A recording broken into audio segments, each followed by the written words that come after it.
ನಿರ್ಧಾರಗಳನ್ನು ತೆಗೆದುಕೊಳ್ಳುವುದು ಅಷ್ಟು ಸುಲಭವಲ್ಲ. ಆದರೆ ಕೆಲವೊಮ್ಮೆ ನಮ್ಮ ಸಂತೋಷದಲ್ಲಿ ಸ್ವಲ್ಪ ಪಾತ್ರ ವಹಿಸುವವರಿಗಾಗಿ ನಾವು ನಿರ್ಧಾರಗಳನ್ನು ತೆಗೆದುಕೊಳ್ಳಬೇಕಾಗುತ್ತದೆ. ವಿಶ್ವಾಸ್ ಅವನ ಬಗ್ಗೆ ನನಗೆ ಹೇಳಿದ್ದ. ದುಃಖವಾಗುವುದು ಸಹಜ.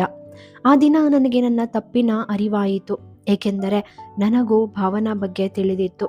ಅವನ ಮೇಲೆ ನನಗೆ ಅಷ್ಟೊಂದು ನಂಬಿಕೆ ಇದ್ದರೂ ನಾನು ಅವನಿಗೆ ಹೇಳದೆ ಹೋದದ್ದು ನನ್ನ ತಪ್ಪು.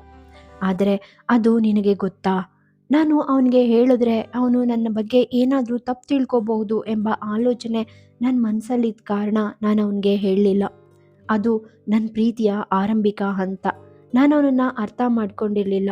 ಜೊತೆಗೆ ಅವನನ್ನು ಕಳ್ಕೊಂಡ್ಬಿಡೋ ಭಯನೂ ಇತ್ತು.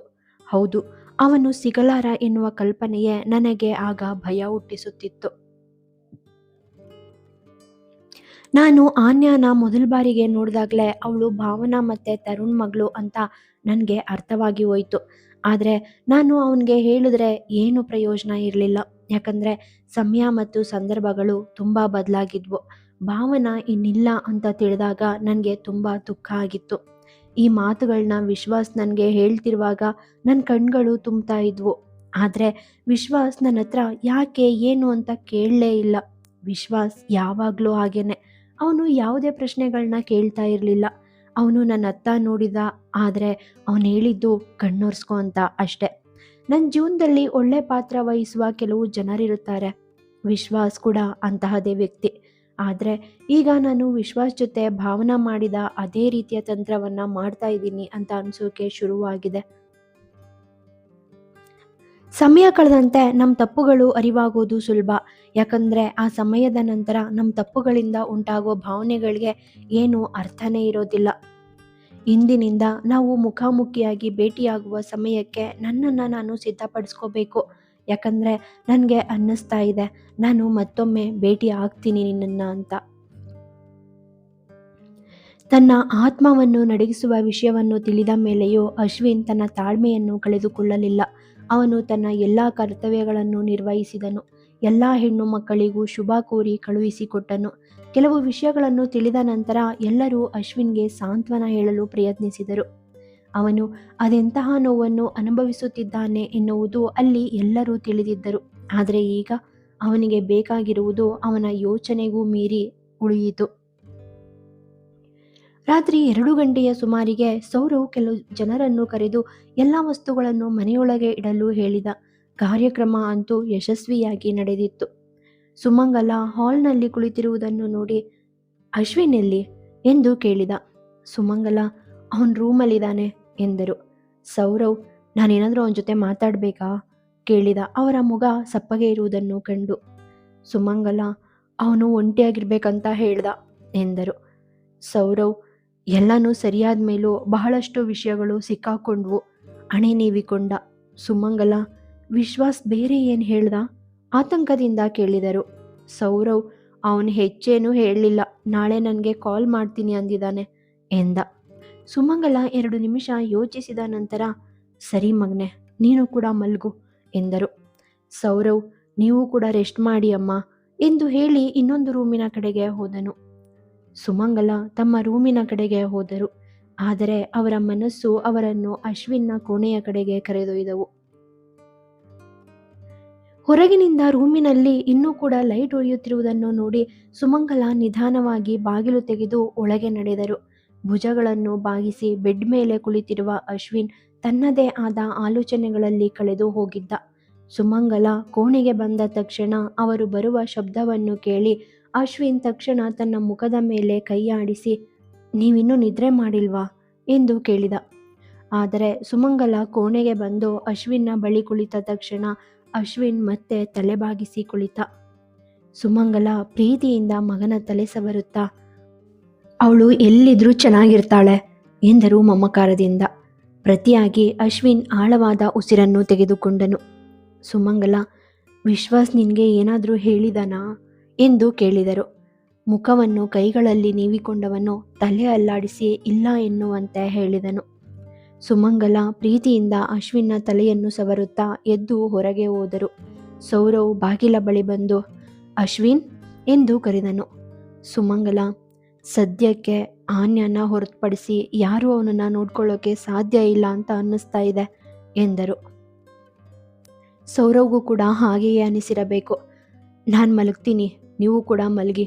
ಅಶ್ವಿನ್ ಬೇಕು ಅಂದರೂ ಅವ್ನಿಗೆ ಇವತ್ತು ನಿದ್ರೆ ಬರಲ್ಲ. ಅವನನ್ನ ಈಗ ಒಂಟಿಯಾಗಿ ಬಿಡೋದು ಒಳ್ಳೆಯದು. ಅವನಿಗೆ ಸ್ವಲ್ಪ ಅವನನ್ನು ಅರ್ಥ ಮಾಡ್ಕೊಳ್ಳೋಕ್ಕೆ ಟೈಮ್ ಕೊಡೋಣ. ಇಲ್ದಿದ್ರೆ ಅವನು ಶೀತಲ್ನ ಮೀಟ್ ಮಾಡಿದಾಗ ಅವನು ಮತ್ತೆ ನೋವು ಪಡಬಹುದು ಎಂದನು. ಸುಮಂಗಲಾರ ಕಣ್ಣುಗಳು ತೇವಗೊಂಡವು. ಸೌರವ್, ಎಲ್ಲನೂ ಸರಿ ಹೋಗುತ್ತೆ, ನೀವು ಚಿಂತೆ ಮಾಡಬೇಡಿ, ಧೈರ್ಯ ತುಂಬಿದ. ಸುಮಂಗಲಾರ ಕಣ್ಣುಗಳಲ್ಲಿ ಕಣ್ಣೀರು ಹರಿಯಲು ಶುರುವಾದಂತೆ ಸೌರವ್ ಅವರನ್ನು ಅಪ್ಪಿಕೊಂಡು, ಎಲ್ಲದಕ್ಕೂ ನಿಮ್ಮನ್ನೇ ಹೊಣೆ ಮಾಡ್ಕೊಳ್ಳೋದನ್ನ ನಿಲ್ಲಿಸಿ, ವಿಧಿ ಮುಂದೆ ನಾವೇನೂ ಅಲ್ಲ ಸಂತೈಸಿದ. ಸುಮಂಗಲ, ಯಾವ ತಾಯಿ ತನ್ನ ಮಗನ ಭವಿಷ್ಯದಲ್ಲಿ ದುಃಖನ ಬರೀತಾಳೆ ಹೇಳು? ನನಗೆ ಯಾಕದ ಅರ್ಥನೇ ಆಗಲಿಲ್ಲ ಬಿಕ್ಕಿದರು. ಸೌರವ್ ಸುಮಂಗಲಾರ ಮುಖವನ್ನು ತನ್ನ ಕೈಗಳಲ್ಲಿ ಬೊಗಸೆಯಾಗಿ ಹಿಡಿದು, ಕಳೆದೋ ಸಮಯದ ಬಗ್ಗೆ ನಾವು ಏನು ಮಾಡೋಕ್ಕೆ ಸಾಧ್ಯ ಇಲ್ಲ ಅಮ್ಮ. ಆದರೆ ಬರಲಿರುವ ಸಮಯ ನಮ್ಮ ಕೈಯಲ್ಲಿದೆ. ಶೀತಲ್ನ ಮರಳುವಿಕೆಗಾಗಿ ನೀವು ನಿಮ್ಮ ಹೃದಯದ ಮೇಲೆ ಯಾವುದೇ ಭಾರನ ಇಟ್ಕೊಳ್ಳದೆ ಆಶಿಸ್ಬೇಕು ಎಂದ.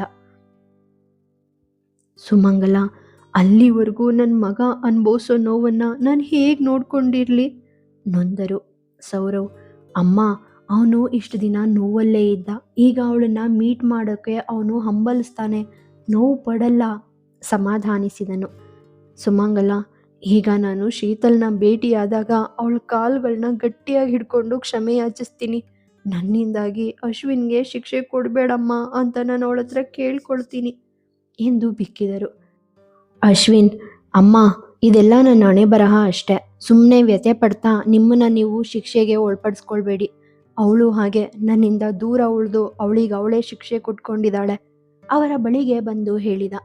ಸುಮಂಗಲ ಸೌರವನಿಂದ ದೂರ ಸರಿದು ಕಣ್ಣೀರು ಒರೆಸಿಕೊಳ್ಳುತ್ತಾ, ನನಗೆ ಗೊತ್ತಿಲ್ಲ, ನೀನು ಅವಳನ್ನ ಆದಷ್ಟು ಬೇಗ ಕರ್ಕೊಂಡು ಬಾ ತಾಕೀತು ಮಾಡಿದರು.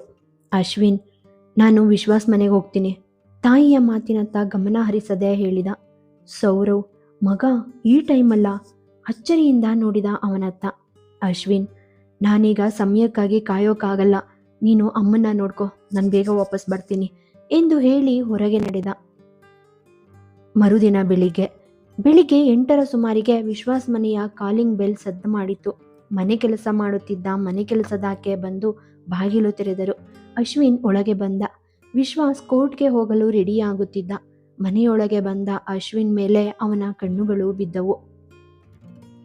ವಿಶ್ವಾಸ್ ಆಶ್ಚರ್ಯದಿಂದ ಅವನ ಬಳಿಗೆ ಬಂದು, ಅಶ್ವಿನ್, ಇಷ್ಟು ಬೆತ್ತಲ್ಲಿ ಏನಿಲ್ಲಿ ಎಂದ.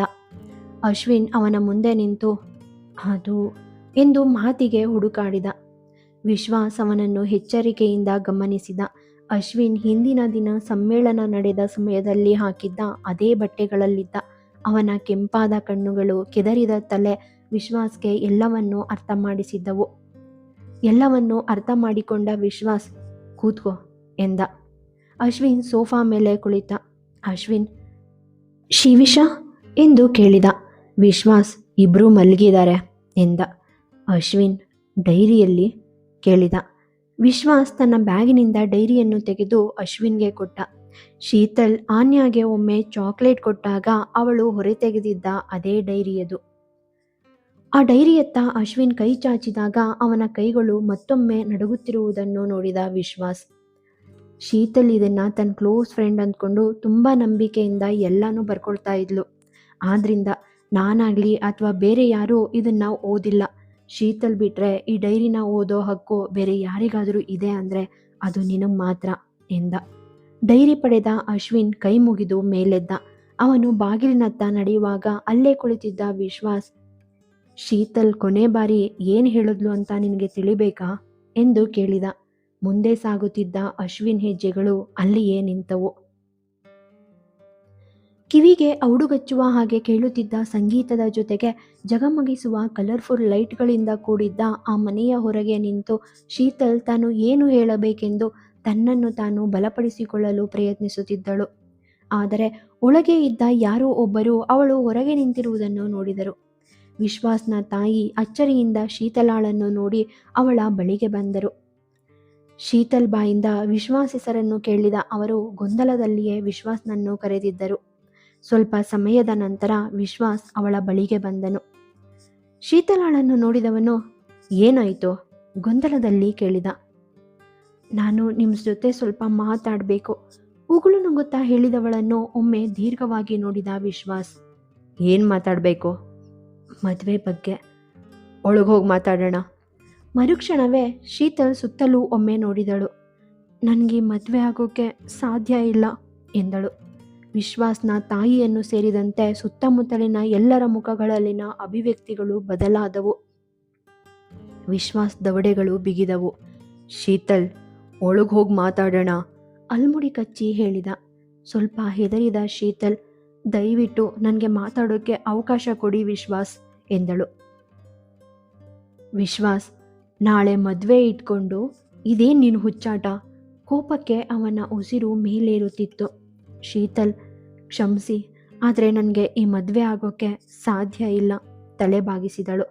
ವಿಶ್ವಾಸ್ ತನ್ನ ತಾಯಿಯತ್ತ ಒಮ್ಮೆ ನೋಡುತ್ತಾ, ನೀನು ಈಗ ಯಾಕೆ ಹೀಗೆ ಹೇಳ್ತಾ ಇದೆಯಾ ಎಂದ.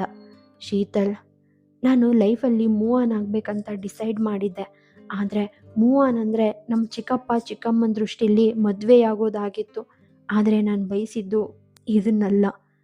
ಆಗ ವಿಶ್ವಾಸ್ನ ತಾಯಿ ಮುಂದೆ ಬಂದರು. ಶೀತಲ್, ಮಗಳೇ, ಮನೆಯಲ್ಲಿ ನೆಂಟರಿಷ್ಟಿದ್ದಾರೆ, ನೀನು ಒಳಗೋಗಿ ಮಾತಾಡು, ಇದು ನಮ್ಮ ಗೌರವದ ಪ್ರಶ್ನೆ ಮೆಲ್ಲಗೆ ಉಸಿರಿದರು. ಶೀತಲ್, ಅದಕ್ಕಾಗಿಯೇ ನಾನು ಇಲ್ಲಿಗೆ ಬಂದಿದ್ದೀನಿ ಆಂಟಿ. ನನ್ನಿಂದ ಯಾರ ಹೃದಯನೂ ನೋಯಬಾರ್ದು, ಯಾರ ಹೆಸರಿಗೂ ಕಳಂಕ ಬರಬಾರ್ದು ಎಂದಳು. ಮರುಕ್ಷಣವೇ ವಿಶ್ವಾಸ್ ಶೀತಲ್ ತೋಳನ್ನು ಹಿಡಿಯಲು ಕೈ ಚಾಚಿದಾಗ ಅವನಿಗೆ ಅಶ್ವಿನ್ ಕಣ್ಣ ಮುಂದೆ ಬಂದ ಹಾಗಾಯಿತು. ಅವನ ಕೈ ಅಲ್ಲಿಯೇ ನಿಂತಿತು. ವಿಶ್ವಾಸ್, ನಿನಗೇನು ಬೇಕೋ? ಕೋಪದಲ್ಲಿ ಕುದಿಯುತ್ತಿದ್ದ. ಶೀತಲ್, ನನಗೆ ಈ ಮದುವೆ ಆಗೋಕ್ಕೆ ಸಾಧ್ಯ ಇಲ್ಲ. ಇಷ್ಟ ಇಲ್ಲದೆ ಮದುವೆಯಾಗಿ ಜೀವನನ ನರಕ ಮಾಡ್ಕೊಂಡಿರೋರನ್ನ ನಾನು ನೋಡಿದ್ದೀನಿ. ನಿನ್ನ ಲೈಫಾಗ ಆಗಬಾರ್ದು ಎಂದಳು. ವಿಶ್ವಾಸ್, ಶೀತಲ್ ಕನಲಿದ. ಶೀತಲ್, ಇದು 1 ಅಥವಾ 2 ದಿನಗಳ ವಿಷಯ ಅಲ್ಲ, ಇದು ಇಡೀ ಜೀವನದ ಪ್ರಶ್ನೆ. ನನಗೆ ಗೊತ್ತು ಯಾವಾಗಿನ ಹಾಗೆ ನೀನು ನಿನ್ನ ಪ್ರಯತ್ನನ ಬಿಡೋದಿಲ್ಲ ಅಂತ. ಆದರೆ ನನ್ನ ಕಡೆಯಿಂದ ನಾನು ಯಾವತ್ತೂ ಬೇರೆ ನಿರ್ಧಾರಗಳನ್ನ ತಗೊಳ್ಳೋಕೆ ಸಾಧ್ಯ ಇಲ್ಲ.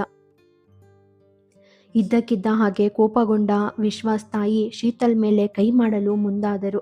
ಅವರನ್ನು ತಡೆದ ವಿಶ್ವಾಸ್, ಅಮ್ಮ ಸುಮ್ಮನಿರಿ ಎಂದ. ಆಕೆ ಕೋಪದಿಂದ, ಅವಳಿಗೆ ಹೆತ್ತೋರಿಲ್ಲ, ಸರಿಯಾಗಿ ಬುದ್ಧಿ ಕಲಿದೆ ಹೆಣ್ಮಕ್ಳು ಇಂತಹದ್ದೇ ಮಾತುಗಳನ್ನ ಆಡೋಕ್ಕೆ ಸಾಧ್ಯ ಎಂದರು. ಶೀತಲ್, ನಾನು ಒಂಟಿಯಲ್ಲ, ನನಗೆ ಹೆತ್ತೋರಿಲ್ಲ ಅನ್ನೋದು ನಾನು ಒಪ್ತೀನಿ. ಆದರೆ ಬುದ್ಧಿ ಕಲ್ತಿರೋದ್ರಿಂದಾನೇ ನಿಮ್ಮೆಲ್ಲರೂ ಮುಂದೆ ಬಂದು ನಿಂತಿದ್ದೀನಿ ಎಂದಳು. ವಿಶ್ವಾಸ್ ಕೋಪದಿಂದ, ಶೀತಲ್ ಎಂದ. ಕೈಗಳನ್ನು ಜೋಡಿಸಿದ ಶೀತಲ್, ಕ್ಷಮಿಸಿ ವಿಶ್ವಾಸ್ ಅವರೇ, ಆದರೆ ಈಗ ನಾನು.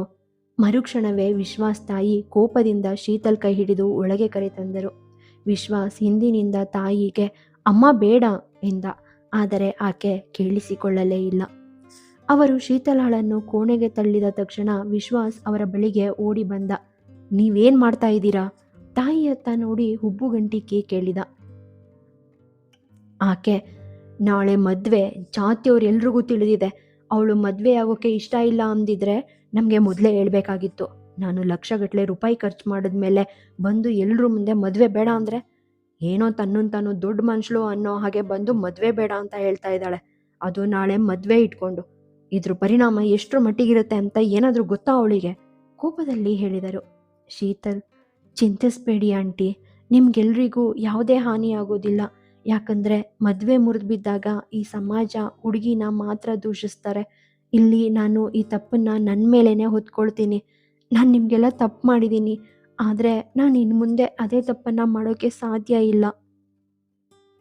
ವಿಶ್ವಾಸ್ ತಾಯಿ ಮಗನತ್ತ ನೋಡಿ, ನೀನೇ ಇಷ್ಟಪಟ್ಟೆ ನೋಡೀಗ, ಇವಳ ನಡವಳಿಕೆ ಬಗ್ಗೆ ನನಗೆ ಈಗಾಗಲೇ ತಿಳಿದಿತ್ತು ಕೋಪದಲ್ಲಿ ಹೇಳಿದರು. ವಿಶ್ವಾಸ್, ಅಮ್ಮ ಇನ್ನೇನು ಮಾತಾಡಬೇಡಿ ಎಂದವನು ಶೀತಲ್ ಕಡೆ ನೋಡದೆಯೇ ನೀನು ಹೋಗು ಎಂದು ಹೇಳಿದ. ಶೀತಲ್ ಅಳುಕುತ್ತಾ ಅಲ್ಲೇ ನಿಂತಿದ್ದಳು. ಹೋಗು ಅಂತ ಹೇಳ್ದೆ ಕಿರುಚಿದ.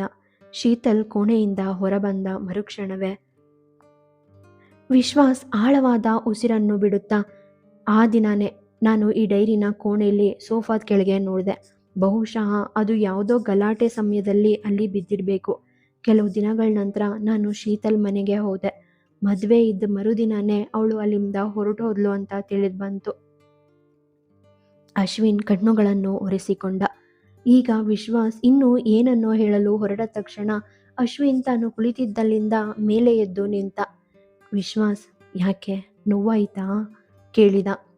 ತಲೆ ಆಡಿಸಿದ ಅಶ್ವಿನ್ ಭಾರವಾದ ದನಿಲಿ, ಒಂದು ಪ್ರಶ್ನೆಗೆ ಉತ್ತರ ಕೊಡು.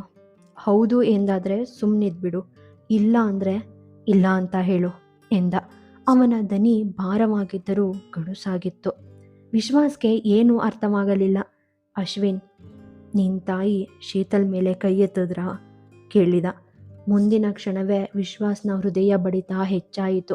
ಆದರೆ ಅವನ ಬಾಯಿಂದ ಯಾವ ಮಾತು ಹೊರಬರಲಿಲ್ಲ. ಅವನ ಕಣ್ಣುಗಳು ನೆಲ ನೋಡಿದವು. ಆದರೆ ಕ್ಷಣದಲ್ಲೇ ಅವನ ಕಿವಿ ಚಿಟ್ಟೆನ್ನುವ ಹಾಗೆ ಗಾಜೊಂದು ಹೊಡೆದು ಚೂರು ಚೂರಾಯಿತು. ಆದರೆ ವಿಶ್ವಾಸ್ ತಲೆ ಮೇಲೆ ಎತ್ತಲೂ ಇಲ್ಲ, ಹಾನಿಯಾದ ವಸ್ತುವತ್ತ ನೋಡಲೂ ಇಲ್ಲ. ಸ್ವಲ್ಪ ಹೊತ್ತಿನಲ್ಲೇ ಹೊರಗಿನಿಂದ ಕಾರಿನ ಎಂಜಿನ್ ಸ್ಟಾರ್ಟ್ ಆದ ಶಬ್ದ ಕೇಳಿಸಿತು. ವಿಶ್ವಾಸ್ ಕೈಗಳು ವಿಷಾದದಿಂದ ಮುಖವನ್ನು ಮುಚ್ಚಿಕೊಂಡವು.